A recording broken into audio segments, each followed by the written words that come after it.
and welcome to Getting Your Money's Worth, the show that focuses on value. It's a story, too. Hello, and welcome to Getting Your Money's Worth, the show that focuses on value. I'm Judith West, and our guest today is Cameron Stracher, author of Dinner with Dad, How I Found My Way Back to the Family Table. Okay, Dinner with Dad. So you're Dad. I am Dad. Okay, Cameron, you were living you lived the American dream. You're the successful lawyer living in a high-profile suburb, beautiful wife, 2 smart kids, and you want to give it up. You want to change. First, why and how? Well, I guess the why is first. I mean, to some extent it's the American dream, but, like we know, it's like getting on a roller coaster or on a merry-go-round where you're going faster and faster and faster, and suddenly you realize you can't get off, and that was my life. I mean, I was working all the time. I was traveling a lot to Kansas City and other places, and I was never home. Right, so you never had you never enjoyed the piece of American dream called the family dinner. That's right. So you had an epiphany.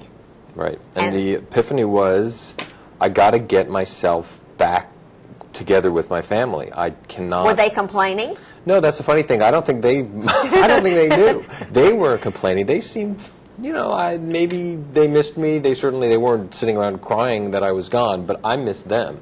They were probably part of a peer culture. Everybody was living that way. Oh, I think that's absolutely right. I live in a suburb that's, fairly far from New York, although it's still commutable, and a lot of the parents, mostly dads, although some moms, they all live that life. They are gone from 6 in the morning till 8, 9 o'clock at night, and it becomes like a 3-person family, mom and kids, or dad and kids, mostly or nanny and kids. Or nanny and kids, yes, absolutely. Okay, so your epiphany consisted of what? You tell us. It's your story.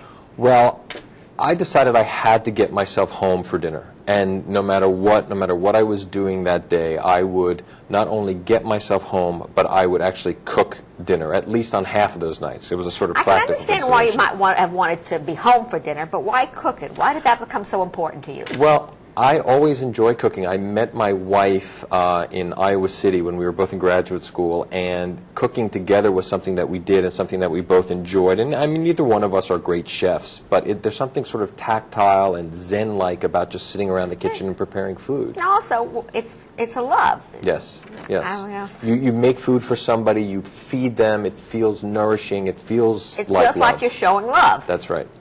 Okay, so let's set the scenario. You decide to do this, and you're all happy about it, and you break it to your wife. And? Well, the first thing she wants to know is, that's great, but how are we going to pay the bills if you're going to be home every day? Right. And to my wife's credit, she's a pretty relaxed person, and I said to her, don't worry, we'll work it out. I'll find a way to make it work. And she trusted me. I was going to say, to her, big credit. Yeah. No, I said, look, I have an academic schedule. I can rearrange my schedule so that I'm home more. I can do more work at home, and don't worry, we'll work it out. Okay, so let's jump forward. So you give up. You had 2 jobs. Yes, I had a consulting job that was mostly in Kansas City, so I was flying back and forth to Kansas City. So that's the piece you gave up. I had to give that up. Okay, so you started, and? Well, I think it quickly became disastrous because, first of all, my kids did not like most of the food I was cooking. I thought I would cook them fancy stuff that they would be impressed with, and they would say, "Oh, Dad, this is so cool. How did you make this?" And instead they said, "This is gross." Well, you made the mistake. You should have asked your wife. She probably cooked what the kids liked. She knew what they liked. A perfect story I tell is, I decided I would make them macaroni and cheese because I know they like macaroni and cheese. But, of course, I wanted to make good macaroni and cheese with real pasta and fresh cheese. And, I served it to them, and they thought it was disgusting because they're used to the orange stuff in the box. Well, I was going to say, in our family, macaroni and cheese was Kraft's Blue Box. Yeah. And nothing ever tasted as good as Kraft's Blue Box. That's right. My kids ate Annie's macaroni and cheese, and that's all they wanted. They would not eat my macaroni and cheese. So that was the first disaster. Then, quickly, my wife got kind of sick of me. I mean, because I went and she went from having this kind of nicely structured life where she had the kids and she had the house and she had her schedule. She had her role. Right. And then suddenly there I was, working out of the home office a couple days a week. The home office? The home office. The office in the home? Right. Oh, my gosh. So I'd come into the kitchen in the middle of the afternoon, and, you know, she'd be there doing her thing, and I'd say, where's the coffee? And she'd be like, you make the coffee, and, you know, what are you doing at home? And so pretty soon that actually became quite a conflict for us. Right, you're right. It became too much togetherness. That's what she said. It's right. too much togetherness. Too much togetherness. Yeah. Right, yeah. Which made me kind of think back to, you know, how things used to be in the American dream world. You know, the June Cleaver, you know, Leave It to Beaver world. Yep. Dads got up and they went to work and they came home, and really, and mom stayed home. And to be honest with you, nobody questioned it. Right. And right. things moved along very smoothly when people played their ordained roles. Yeah. I talked to a lot of my friends and other people when I was writing the book, and everybody, I think, has had that experience. You know, when everybody has their roles, things work very smoothly. But when suddenly people are around more than they're expected, that's when conflicts start. Yeah, you know, it's a different end of the spectrum than you are. You're, you know, young kids, but more and more we're finding this right in America today with so many people retired Yes, and absolutely. living beyond 65, living Yeah. into their 70s, and the husbands and wives are together. And I think you say something in your book how you are surprised that after so many years people split. Yes, yes, that's very true. And I think retired people, that's exactly what happens. Their lives change. They go from having their own independent existence to suddenly being around each other maybe too much, and they drive each other crazy. Well, let's go to these meals. So you really struggled. You wanted to make wonderful meals to show your family how much you loved them. And they rejected a lot of your food. Yes. A lot of your food. When the food you prepared got rejected, how did it feel to you? It's like a rejection of yourself. Right. You know, I have to say, I've worked, generally always worked, but there were periods of I was teaching for many years, and I taught because that's what I thought you did. Then you were home for, you know, your kids and your husband. And I have to say, there would be times my husband would come in late, and I would have labored over a meal or something. Or one of the kids would say, "Gee, Mom, I got to eat fast. I'm on the go." And I'd say, "Oh my God, they don't appreciate me at all." Yeah. You, Yes. And I began to think I was really identifying with you, Cameron. Yeah. You know. It is. It's the worst feeling in the world. You go out, you shop, you think about them. I mean, because as you say, food and cooking, it's about love. I mean, it's about going out and thinking, what would they like? What would they enjoy? How can I surprise them? How can I make them something that, you know, will nourish them? And then you take a lot of time and put a lot of effort into it, and then they say, "Oh, this is gross," Right. or "Oh, thanks, I got to go run out and play baseball." I remember one of your high points was later on along your career, you wrote that one of your kids asked for more. Yeah. I thought, oh my God, that sounds so familiar. You know, there's a Jewish word, kvel, means Yes. very happy. Yeah, yeah. The biggest compliment you can make is more. Yes. I want more, Yeah. you know. No, you understand. I understand why my grandmother used to say that. Oh, I You know. want The more, worst you thing want to more. ever tell my grandmother was something was good. The minute you said it's good, boom, Yeah. a second serving is right in front of you. Yeah. But you came to an impasse. This was moving along somewhat fragmented, somewhat with conflict, but you came to a real impasse when you couldn't pay your bills. Yes. And then what?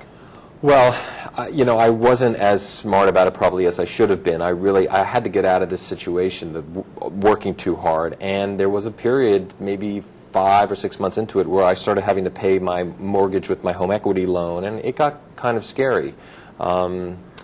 And I thought that's it. You know, I'm gonna have to. Not only am I gonna have to give up this project, but I'm gonna go into the debtor's prison or the poorhouse. Right. Or lose my house over it. Yeah.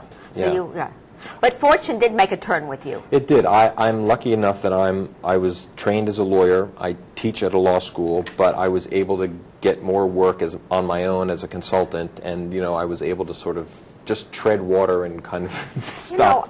In the couple of minutes that we have left, Cameron, the name of the show is getting your money's worth.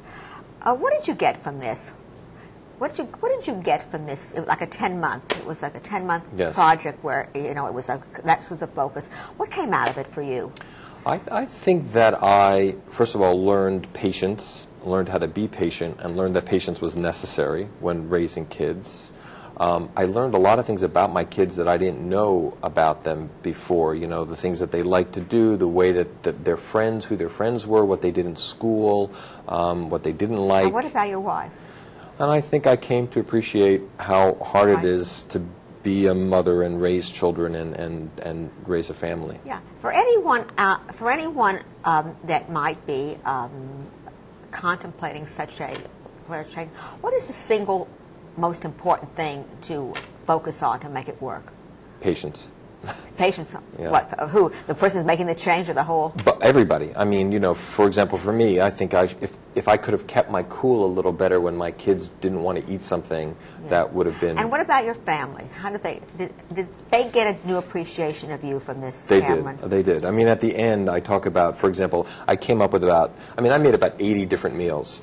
My kids maybe liked 15% of them, but if you think about it, that means that there were about 12 different meals that they had never eaten before that they like. And if you spread those 12 meals out over a couple weeks, you've got a different meal every day. And now my daughter will say to me, can we have gnocchi tonight? Can we have fresh pasta tonight? Can we have your pizza tonight? And that's great. You know what you did, don't you?